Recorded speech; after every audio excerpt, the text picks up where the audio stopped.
अक्सर हम अखबारों में पढ़ते हैं, न्यूज़ में देखते हैं, नेताओं के भाषण सुनते हैं। पर क्या कभी सोचा है कि इन सब के पीछे दुनिया को असल में कंट्रोल कौन कर रहा है? कौन है वो लोग या वो देश जिनकी छिपी हुई रणनीतियां हमारी दुनिया का भविष्य तय करती हैं?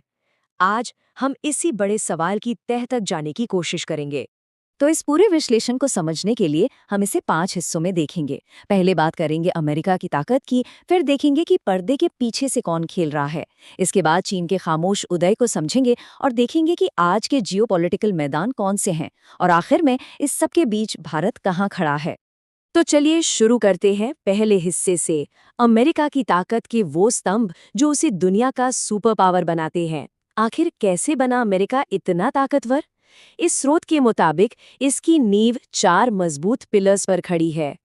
तो ये 4 कदम कौन से हैं? पहला है अमेरिका का भूगोल। आप देखिए, दोनों तरफ विशाल समंदर हैं और ऊपर नीचे ऐसे देश जिनसे कोई बड़ा खतरा नहीं। ये उसे एक कुदरती किला देता है। दूसरा, दूसरे विश्व युद्ध के बाद जब दुनिया तबाह हो चुकी थी, अमेरिका ने दुनिया का ज्यादातर सोना अपने पास जमा कर लिया। तीसरा और सबसे बड़ा दांव, डॉलर। अमेरिका ने डॉलर को दुनिया की ट्रेड करेंसी बना दिया। मतलब तेल खरीदना हो या कुछ और, पेमेंट डॉलर में होगी। और चौथा स्तंभ है उसका हथियार उद्योग। दुनिया में कहीं भी लड़ाई हो, अमेरिका के हथियार बिकते हैं और उसकी इकोनॉमी चलती रहती है। लेकिन इतनी ताकत के बावजूद अमेरिका की एक बहुत बड़ी कमजोरी भी है, और वो है उसका कर्ज। कितना? 40 ट्रिलियन डॉलर। ये रकम इतनी बड़ी है कि इसे चुकाना लगभग नामुमकिन है। और यही जबरदस्त कर्ज, ये मजबूरी कई बार उसकी पूरी फॉरेन पॉलिसी को अपने हिसाब से चलाती है। अब सवाल ये है कि इस कर्ज के जाल से अमेरिका निकलेगा कैसे? यहीं पर यह स्रोत एक बहुत ही दिलचस्प और कह सकते हैं कि एक चौंकाने वाली थ्योरी सामने रखता है।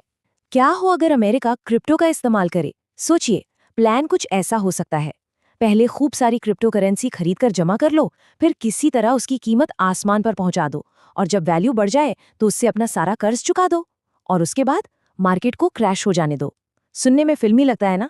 तो ये तो हुई इकोनॉमी और ताकत की बात। पर क्या अमेरिका के फैसले सिर्फ अमेरिकी सरकार लेती है, या फिर कुछ ऐसी ताकतें भी हैं जो पर्दे के पीछे से खेल को कंट्रोल करती हैं? इस स्रोत में एक बहुत ही गंभीर तरीके का जिक्र है जिसे ब्लैकमेल जासूसी कहा गया है। इसका मतलब क्या है? इसका मतलब है कि दुनिया के बड़े और ताकतवर लोगों को एक जाल में फंसाकर उनकी कोई कमजोरी या कोई ऐसी जानकारी रिकॉर्ड कर ली जाती है जिसका इस्तेमाल बाद में उन्हें ब्लैकमेल करने और उनसे मनचाहे काम करवाने के लिए किया जाता है। जेफरी एप्स्टीन का मामला इसका एक बहुत बड़ा उदाहरण माना जाता है। और ये बात हमें एक बहुत बड़े और विवादित सवाल पर ले आती है। अमेरिका दुनिया का बॉस है, पर क्या अमेरिका का भी कोई बॉस है? यहाँ स्रोत सीधे सीधे इशारा करता है इजराइल की तरफ। सवाल ये उठाया गया है कि क्या अमेरिका की विदेश नीति, खासकर मिडिल ईस्ट को लेकर, वाकई में अमेरिका तय करता है, या फिर इजराइल की ताकतवर लॉबी और उसके हित इतने हावी हैं कि ईरान पर हमला करना है या नहीं, ये फैसले कहीं और लिए जाते हैं। ठीक है, तो एक तरफ है अमेरिका जो अपनी ताकत का खुलकर प्रदर्शन करता है। अब बात करते हैं उसके सबसे बड़े चैलेंजर की, चीन। चीन का तरीका बिल्कुल अलग है। वो खामोशी से काम करता है। चीन एक पुरानी कहावत पर चलता है कि अपना काम पूरा होने तक दुनिया को उसकी भनक भी मत लगने दो, और चीन बिल्कुल यही करता है। वो चुपचाप अपनी ताकत बढ़ाता रहता है और दुनिया को तब पता चलता है जब वो काम पूरा हो चुका होता है। जैसे जब उसने अपने एडवांस एयरक्राफ्ट कैरियर्स दुनिया के सामने रखे तो सब हैरान रह गए। किसी को अंदाजा ही नहीं था कि वो इतनी तैयारी कर चुका है। चीन की एक बहुत मशहूर और खतरनाक रणनीति है जिसे स्ट्रिंग ऑफ पर्ल्स या मोतियों की माला कहते हैं। तरीका क्या है?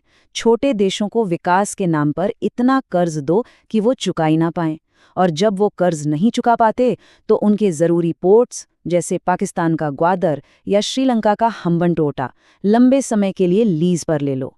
इससे चीन को दुनिया भर में मिलिट्री और ट्रेड के लिए अड्डे मिल जाते हैं, और भारत जैसे देशों की घेराबंदी भी हो जाती है।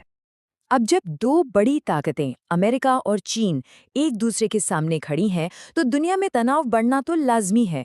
और ये तनाव हमें आज कई जगहों पर जंग के मैदानों के रूप में दिख रहा है। इनमें सबसे पहला और सबसे बड़ा सवाल है ताइवान। क्या चीन ताइवान पर हमला करेगा? इस स्रोत के मुताबिक सवाल अगर का नहीं कब का है। माना जाता है कि चीन बस सही वक्त का इंतजार कर रहा है। और वो सही वक्त कब होगा? जब अमेरिका का ध्यान कहीं और किसी दूसरी बड़ी लड़ाई में बटा हुआ हो। तो अमेरिका का ध्यान कहाँ भटक सकता है? एक बड़ा पॉइंट है ईरान। ईरान अमेरिका और ख़ास तौर पर इजराइल के लिए हमेशा से एक टारगेट रहा है। अगर ईरान के साथ एक बड़ा संघर्ष शुरू होता है तो इससे न सिर्फ उस इलाके में एक बड़ा खतरा खत्म होगा, बल्कि अमेरिका का पूरा फोकस और रिसोर्स वहीं लग जाएगा। और बस यही तो वो मौका हो सकता है जिसका इंतजार चीन कर रहा है। और इस पूरी ग्लोबल चेस की बिसात पर एक और बड़ा मोहरा है, यूक्रेन। यूक्रेन की लड़ाई को इस विश्लेषण में अमेरिका की एक चाल के तौर पर देखा जा रहा है। एक ऐसी प्रॉक्सी वॉर जिसमें अमेरिका सीधे लड़े बिना अपने पुराने दुश्मन रूस को कमज़ोर कर रहा है, उसके हथियार और पैसा ख़त्म करवा रहा है और उसे लंबे समय के लिए उलझाए रख रहा है। तो एक तरफ अमेरिका है, दूसरी तरफ चीन और रूस का खेमा, दुनिया बट रही है। ऐसे में सवाल उठता है कि भारत कहाँ खड़ा है? भारत क्या करे? भारत की स्थिति बहुत ही नाजुक और मुश्किल है। क्यों? क्योंकि हमारी निर्भरता हर किसी पर है। हमें अपने मैन्युफैक्चरिंग के बड़े हिस्से के लिए चीन पर निर्भर रहना पड़ता है। हथियारों के लिए हम रूस, अमेरिका, इजराइल सबसे लेते हैं। तेल के लिए अरब देशों पर निर्भर हैं और टेक्नोलॉजी के लिए पश्चिम पर। मतलब हम किसी एक तरफ पूरी तरह से नहीं जा सकते। इसीलिए भारत को एक बहुत ही मुश्किल बैलेंसिंग एक्ट करना पड़ रहा है। एक ऐसी पतली रस्सी पर चलना पड़ रहा है जहां उसे अमेरिका से भी दोस्ती रखनी है, रूस से भी रिश्ते बनाए रखने हैं और चीन के साथ भी उलझे मामलों को संभालना है। ये कोई शौक नहीं, बल्कि हमारी मजबूरी और ज़रूरत दोनों हैं। और यहीं पर आकर हम आज के सबसे बड़े सवाल पर रुकते हैं।